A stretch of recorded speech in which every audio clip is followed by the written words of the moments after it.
በሰርጉ ዕለት ከሌሊቱ 8 ሰዓት አካባቢ ሙሽሪትን ካረፉበት ሆቴል ጥሏት ወጥቶ ይሄዳል።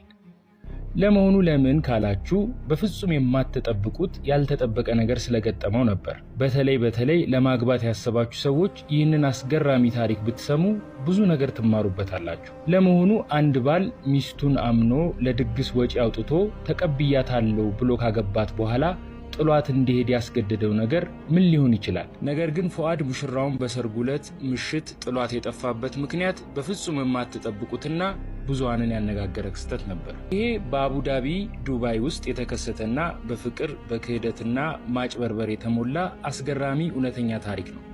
እንደምትዝናኑና ትምህርት እንደምታገኙበት ተስፋ አደርጋለሁ። ታሪኩ የተከሰተው በፈረንጆቹ ኦክቶበር 12 2022 አካባቢ ነው። ቦታው ደግሞ አቡዳቢ ዱባይ ውስጥ። ፉአድ ለስራ ወደ ዱባይ በመሄድ ከ10 ዓመታት በላይ ጉልበቱን አሟጦ ላቡን ጠብ አድርጎ በአቡዳቢ ውስጥ የሰራ የ34 ዓመት ወጣት ነው። በእምነቱም ጠንካራና ባገኘው አጋጣሚ ወደ መስጂድ በመመላለስ የሚሰግድ ጠንካራ ወጣት ነበር። ፉአድ እንደ ማንኛውም ትዳር ፈላጊ የሁል ጊዜ ዱዓው መልካም ስነ ምግባር ያላት በእምነቷ ጠንካራና ውብ የሆነች ሴት ማግባት ነበር። በዚህም ለብዙ ዓመታት ዱዓ ሲያደርግ ቆይቶ አንድ ነገር ተከሰተ። ይኸውም ባልጠበቀው ክስተትና አጋጣሚ ሰልማ ከተባለች የ28 ዓመት ኢትዮጵያዊት ወጣት ጋር በዋትስአፕ ይገናኛሉ። ሰልማ መጀመሪያ እንዳያት በጣም ትሁት፣ ውብ ስነ ምግባር ያላት የዋትስአፕ ፕሮፋይሏ ላይ የተለያዩ ሃይማኖታዊ ጥቅሶች፣ የቁርአን አንቀጾችና ሐዲሶችን የምትለቅ ስትናገርም ለስላሳና አደበኛ ትመስል ነበር። ስለዚህም ፉአድ የረጅም ዓመት ዱዓው እንደተሳካለት አመነ። ከዚህ በተጨማሪ ከሰልማ ጋር እንዲገናኙ ያደረገው ለፉአድ የቅርብ ቤተሰብ የሆነና ሰልማንም በቅርበት በሚያውቃት ኢትዮጵያ ውስጥ የሚኖር ዘመዱ በኩል ነበር። ፉአድ ሰልማን ለመጀመሪያ ጊዜ በቪዲዮ እንዳያት ከልብ ወደዳት። የገመተው ነገር ትክክል እንደሆነም አመነ። ከሰልማ ጋር በስልክ በሚያወሩ ጊዜም ሰልማ እኔ አላህን የሚያስደስት ምርጥ ትዳር እንዲኖረኝ ይፈልጋለሁ፣ እንደዚሁም አንድ ላይ ሆነን እስከ ጀነት በፍቅር አብረን እንኑር ምናምን በሚሉ በርካታ የፍቅር መግለጫ ቃላት አዥጎደጎደችለት። አንዳንዴም ጠፍታ ከቆየችበት ስትመለስ ከሴቶች ጀማዓ ጋር ቀጠሮ ነበረኝ፣ መስጂድ ውስጥ ነበርኩ እና የመሳሰሉትን ምክንያቶች ስለምትነግረው ፉአድ ትክክለኛ ለትዳር የምትሆነውን ሴት እንዳገኘ አመነ። ይህንን እድሉንም በቀላሉ ማሳለፍ አልፈለገም። እናም በጥቂት ጊዜያት ውስጥ የስልክ ግንኙነታቸው እየዳበረና እየጠነከረ መጣ። በዋትስአፕም በርካታ ሐዲሶችን፣ የጁማ ጥቅሶችንና የቁርአን አንቀጾችን ትልክለት ጀመር። ሁሉም ነገር ያማረና የተስተካከለ ይመስል ነበር በመጀመሪያ። አንዳንድ ጊዜም የሆነ አስጨናቂ ጉዳዮች ገጥመውት ሲያማክራት ለምን ሰላት ሰግደህ አላህን አትለምንም እያለች ታረጋጋው ነበር። ፉአድ ልቡ በፍቅር ቀልጧል። ይህችን የመሰለች ልጅማ ከህይወቴ ማስመለጥ የለብኝም ሲል አሰበ። ቶሎ ብሎ ነገሮችን አስተካክሎ ወደ ትዳር የሚገባበትን መንገድ ያስብ ጀመር። ነገር ግን ያላወቀውና ያልጠበቀው ነገር ሰልማ እየተወነች እንደነበር ነው። ያ ሁላ ጊዜ የምትልክለት የምታወራቸው ጣፋጭ ታሪኮችና የሚያረጋጉ ንግግሮቿ በሙሉ ፉአድን ለማጥመድ የተጠቀመችው ወጥመዷ ብቻ ነበር። እናም በሚያስገርም ሁኔታ ትወናዋን በብቃት መወጣት ችላለች። ፉአድ በበኩሉ ለሰርጉ ቀን ቆርጦ ዝግጅቱን ጀምሮ ነበር። እሷን ወደ ዱባይ የሚያመጣበትን መንገድ፣ ሽምግልና የሚልክበትን፣ ከመጣችን በኋላ ኑሯቸውን የሚመሰርቱበትን ቦታና አጠቃላይ ለሰርጋቸው የሚያስፈልጉ ነገሮችን በሙሉ እያደረገ በጋብቻ የሚጣመሩበትን ቀን በጉጉት ይጠባበቅ ጀመር።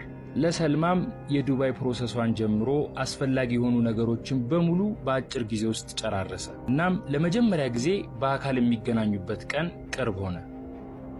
ኦክቶበር 28 2022 ኒካህ የሚያስሩበት ቀን ሆኖ ተቆረጠ። በጣም ያማረና ድል ያለ ሰርግም አቡዳቢ ውስጥ ከሚገኝ አንድ ቅንጡ ሆቴል እንዲዘጋጅ አደረገ። ቤተሰብ፣ ወዳጆቹና የሥራ ባልደረቦቹ በሙሉ ተሰባስበዋል። በሰርጉ ላይ የነበረው ልዩ ድባብ የሚያስገርም ነበር። ሳቅና ጨዋታው፣ የቤተሰቡ የደስታ አምባና የሚዜዎቹ ጭፈራና ጨዋታ ለሰርጉ ልዩ ድባብ ፈጥረውለት አመሹ። በሰዓቱ ሰርጉን የታደሙት ሰዎች እንደሚናገሩት ድግሱ ማንኛውም ማግባት ያሰበ ሰው የሚመኘው አይነት ድግስ ነበር። የሰርጉ ዕለት በደስታና ጨዋታ ካለፈ በኋላ የሚጠበቀው ምሽት ደረሰ። የተጠሩት እንግዶች ሙሽሮቹን ሸኝተው እንደዚህ አይነት ጋብቻ አላህ እንዲሰጣቸው እየተመኙ ወደ የቤቶቻቸው አመሩ። ሙሽሮችም የጫጉላ ጊዜያቸውን ለማሳለፍ ከተያዘላቸው ሆቴል ገብተው አረፉ። ፉአድ ከረጅም ጊዜ ናፍቆት በኋላ ያገኛትን ህጋዊ ባለቤቱ ጋር ቆንጆ የጫጉላ ጊዜ ለማሳለፍ እጅግ ጓጉቶ ነበር። ነገር ግን ወደ ክፍላቸው ገብተው ብቻቸውን ከሆኑ በኋላ ያልጠበቀው ክስተት ገጠመው። ሰልማ ወደ ክፍሏ ገብታ ቬሎዋን ካወለቀች በኋላ እውነታውን ለመንገር ወደ ፉአድ ዞረች። ቪዲዮአችን ይቀጥላል። ከዚያ በፊት አንድ ነገር ተባበሩን። ቻናላችንን የሚመለከቱት አብዛኞቹ ሰብስክራይብ ያላደረጉ ናቸው። ስለዚህ የሰብስክራይብ ቁልፏን አንድ ጊዜ ብቻ ጠቅ በማድረግ የደወል ምልክቷን ደግሞ ኦል የሚለው ላይ በማድረግ ቤተሰባችን ይሁኑ። እናመሰግናለን። ሰልማ ወደ ክፍሏ ገብታ ቬሎዋን ካወለቀች በኋላ እውነታውን ለመንገር ወደ ፉአድ ዞረች።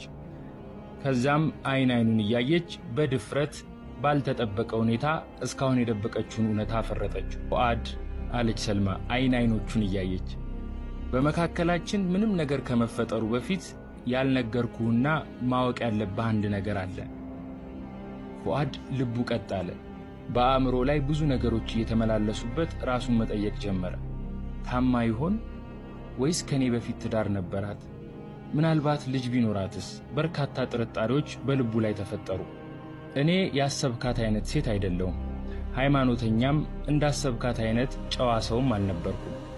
አንተን ለማግባት የወሰንኩት ወደ ዱባይ መጥቼ ሥራ ለመጀመርና ሀገር ቤት ቤተሰቦቼን ለማስተዳደር ቀላሉ መንገድ ይህ ብቻ ስለነበር ነው። ሳልነግርህ በመካከላችን አንድ ነገር ቢፈጠርና ትዳር መስርተህ የጠበቅካትን አይነት ሴት ሳልሆን ብታገኘኝ ይበልጥ ልትጎዳ ትችላለህ። አንተ የማትፈልጋትና የማትመኛት አይነት ሴት ጋር እንድትኖር ደግሞ አላስገድድህም። ስለዚህም ነው ይህንን ነገር ካሁኑ የምነግርህ። እንደማታዝንብኝ ተስፋ አደርጋለሁ። ውሳኔው ያንተ ነው። ፉአድ የሰማውን ነገር ባለማመን በዝምታ ተውጦ ቁጭ አለ። ምናልባት እንደ ዘመኑ ሰዎች ፍራንክ እያደረገችኝ ይሆን ሲልም አሰበ። ሰልማ ግን የተናገረችው ነገር ከልብ እንደሆነ ያስታውቅባት ነበር። ንዴት፣ ድንጋጤና ሐዘን ተደራርበውበት የማያውቀው ስሜት ተሰማው።